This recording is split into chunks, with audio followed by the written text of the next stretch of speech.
Breaking news. Bharat যে পাকিস্তানে রাতের আধারে বোমা হামলা করবে এবং পাকিস্তানের সেই সরকার জানতো রাতের আধারে ভারত পাকিস্তানে হামলা করবে, তাই ভারত পাকিস্তানে হামলা করে তারা সক্ষম হতে পারেনি।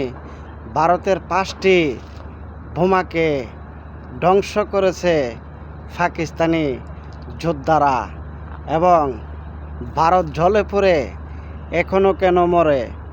ভারতের 5টি রাফাল যুদ্ধ বিমান সহ ধ্বংস করেছে পাকিস্তান। আজ সেই হিংসাতে মোদিজি সেই হিংসাতে পরিকল্পনা করে রেখেছিল পাকিস্তানে হামলা চালাবে। এর আগেই ভারতের হামলা যে হবে